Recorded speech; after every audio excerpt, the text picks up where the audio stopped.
So production house ಮಾಡ್ತಿದ್ದೀರಾ, so ಹೇಗಿರುತ್ತೆ ಅಂದ್ರೆ ಹೊಸಬರಿಗೆ ಚಾನ್ಸ್ ಕೊಡ್ಬೇಕು ಅಂತ ಇರುತ್ತಾ, ಅದ್ರ ಜೊತೆಗೆ ಸ್ಟಾರ್ಗಳಿಗೆ ಯಾವ ತರ ಬ್ಯಾಲೆನ್ಸ್ ಮಾಡ್ತೀರಾ ಎರಡನ್ನೂ ಅಂತ ಸ್ಟಾರ್ಟಿಂಗ್ ಅಲ್ಲಿ?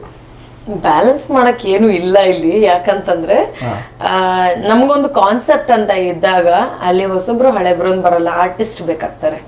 ಸೊ ಆ ಆರ್ಟಿಸ್ಟ್ ಅಂದ್ರೆ ಈಗ ಏನೋ ಒಂದು ಕ್ಯಾರೆಕ್ಟರ್ ಒಬ್ರು ಡೈರೆಕ್ಟರ್ ತಲೆನಲ್ಲಿ ಇರುತ್ತೆ ಅಂತಂದ್ರೆ ಆ ಕ್ಯಾರೆಕ್ಟರ್ಗೆ ಯಾರು ಸೂಟ್ ಆಗ್ತಾರೆ ಅವ್ರನ್ನ ಪಿಕ್ ಮಾಡ್ಬೇಕು ಅನ್ಕೊಂಡಿದೀವಿ. ಅದ್ರಲ್ಲಿ ಹೊಸಬ್ರು ಹಳೆಬ್ರು ಸ್ಟಾರ್ ಆ ತರದ್ದೆಲ್ಲ ಏನು ಥಾಟ್ ಇಲ್ಲ.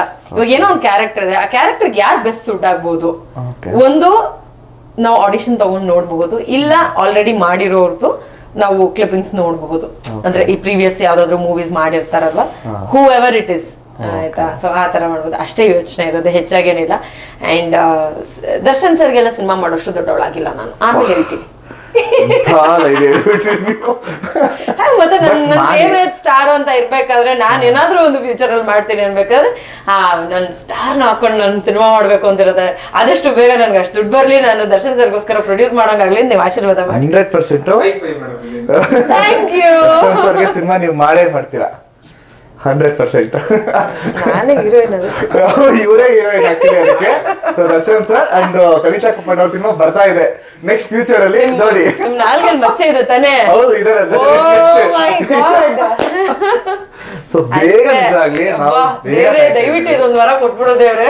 100% ಆಗುತ್ತೆ ಮೇಡಮ್. ನೀವು ಇಷ್ಟು ಕಷ್ಟಪಟ್ಟು ಒಂದು ಸ್ಟೆಪ್ ಬೈ ಸ್ಟೆಪ್ ಬರ್ತಾ ಇದೀರಲ್ಲ, ನಮಗೆ ನೋಡಿದ್ರೆ ನಮ್ಗೆ ಇನ್ಸ್ಪೈರ್ ಆಗುತ್ತೆ. ಖುಷಿ ಆಗೋದು ಬೇರೆ, ಬಟ್ ಇನ್ಸ್ಪೈರ್ ಆಗೋದು ಬೇರೆ. ನಮ್ಗೆ ಇನ್ಸ್ಪೈರ್ ಆಗುತ್ತೆ ಆ ಒಂದು ಬೆಳವಣಿಗೆ. ಸೊ ನಾವು ಒಂದು 4 ವರ್ಷ 3 ವರ್ಷದಿಂದ ನಾವು ನೋಡ್ತಾ ಇರೋದು ಆಕ್ಚುಲಿ ನಿಮ್ಮನ್ನ. ಸೊ ಇದು ನಾನು ಮೋಸ್ಟ್ಲಿ 4ನೇ ಇಂಟರ್ವ್ಯೂ ಅನ್ಸುತ್ತೆ ನಿಮ್ಮನ್ನ ಮಾಡ್ತಾ ಇರೋದು. ಬಟ್ ಇವಾಗ ನಾವು ಮಾತಾಡ್ತಿರೋದು ಬೇರೆ, ಫಸ್ಟ್ ಇಂಟರ್ವ್ಯೂ ಮಾಡೋದು ನಾವು ಬೇರೆ.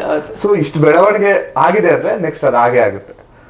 ದರ್ಶನ್ ಸರ್ ಜೊತೆ ಸಿನಿಮಾ ಮಾಡೇ ಮಾಡ್ತೀರಾ ನೀವು. ಬ್ಲಶ್ ಆಗ್ತೀರಾ? ಬ್ಲಶಿಂಗ್ ನಾನು. ಓಕೆ